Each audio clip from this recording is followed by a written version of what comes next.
Todo-Poderoso, ele pode mudar tudo. Quando você fala, é assim que Deus vai fazer, e bota num livro para milhões de pessoas lerem, Deus eu não acho sabe legal. tudo o que vai acontecer? Deus sabe. Olha, essa é muito boa, hein? Essa é a pergunta que o pessoal fala cerveja, pigas, virar a noite toda. Porque Deus na Torá sabe de tudo. Mas você não sabe, devido a isso você tem livre-arbítrio. E aí muita gente fala, peraí, mas se Deus já sabe tudo que eu vou fazer, então cadê meu livre-arbítrio? Se o cara é um assassino, Deus sabia que aquele cara ia ser assassino? Então, não é muito louco isso? Bom, a primeira resposta que o Maimônides dá 1000 anos atrás, que é muito boa, é o seguinte. Bom, imagina que você, Vilela, tá indo agora passear com o historiador lá pro Rodrigo, né? O Rodrigo e o Saião. Rodrigo saiu, você vai lá para Israel e tal. E aí, você não sabe como vai ser a tua viagem.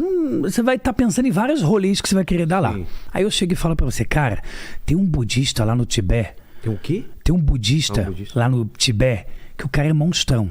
O cara medita e sabe toda a tua vida. Ele me contou, o cara sabe cada detalhe da tua vida que vai acontecer. Primeira pergunta é, o que isso muda na tua realidade? O Maimônides fala que se você parar para pensar bastante, você vai ver que não muda em nada. Porque se ele não me contar, mas ele souber tudo o que vai acontecer na minha vida, sou eu que estou fazendo as minhas escolhas. Até que ponto a consciência de alguém modifica nas minhas escolhas diárias? Isso é número 1. Número 2, isso que Deus já sabe de tudo, ele também não deixou de estar o livre-arbítrio, porque ele também sabia que você poderia mudar uma coisa final. Exemplo, Deus já sabia que a pessoa ia ser assassina, mas ele no seu livre-arbítrio pode decidir não ser assassino. E aí sabe o que vai virar o final da história? Que Deus já sabia que no final ele não ia ser assassino. Não importa o quanto... Você está entendendo a ideia judaica? Vamos lá, vamos ver se eu entendi. Deus sabe que aquela pessoa vai ser assassina, mas Deus sabe que ele tinha todas as alternativas para mudar isso. E por algum motivo ela não mudou. Exatamente. E se essa pessoa no final deixou de ser assassino e virou um pastor, virou um rabino, por exemplo, Deus já sabia. Porque ele está acima do tempo, do espaço. Deus não pode influenciar essa pessoa a não matar, por exemplo. Ele pode influenciar com sinais para te ajudar, mas ele não pode interferir no teu livre-arbítrio. Ele não pode simplesmente falar, pronto, não é mais assassino. Essa é o que no judaísmo não existe. E aí muita gente vem com a pergunta do faraó. Deus pedrificou, né? Endureceu em português, a gente fala o coração do faraó. Exato. E aí? Ué, ele mexeu. Então é muito bom falar disso, porque o que a filosofia judaica fala? Quando o faraó viu as 10 pragas, ele viu milagres revelados. Então, na verdade, quando ele viu milagres revelados, ele perdeu o livre-arbítrio.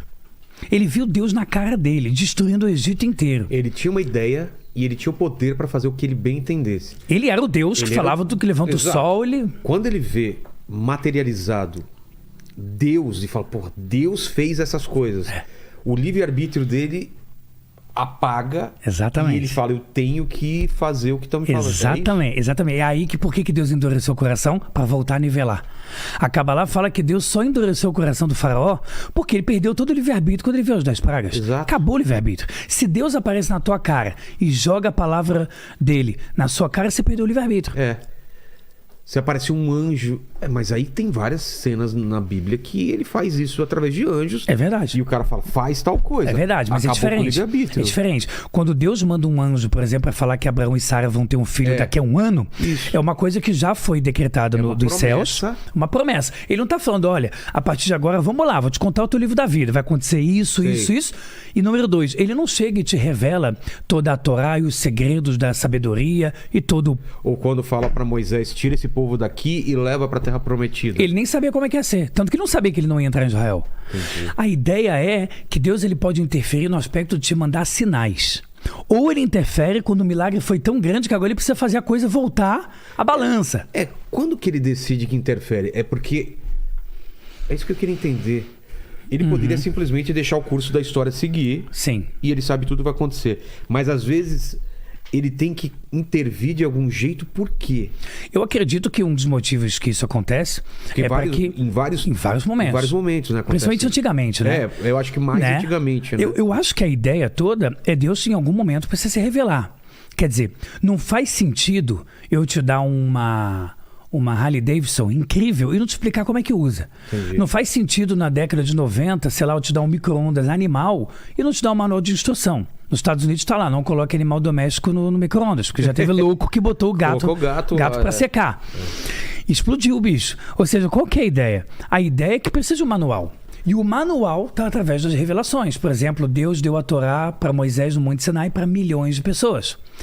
Se você parar para ver historicamente, a única revelação que acontece é que Deus aparece para um povo e revela todo o seu manual. Bum, toma para vocês. E o mundo inteiro, em muitas religiões, falam, não, tem lá a Torá, tem lá a Bíblia. O islamismo, minha família veio do Egito, minha família é do Cairo. Minha mãe, eu cresci ouvindo árabe. No islamismo eles falam do anjo Gabriel, eles falam de Abraão e Ismael, que é o filho, eles falam de Sara. Quer dizer, eles falam dos 7 dias da criação. Então, se você parar para olhar, é uma base divina de revelação. Então, por que Deus interferiu?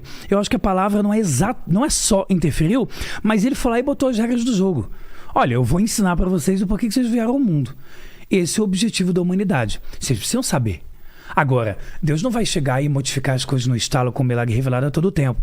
Porque na maior parte do tempo a Kabbalah diz que o percurso das regras da natureza precisam ser mantidas. Porque senão a coisa também se perde um pouquinho. É.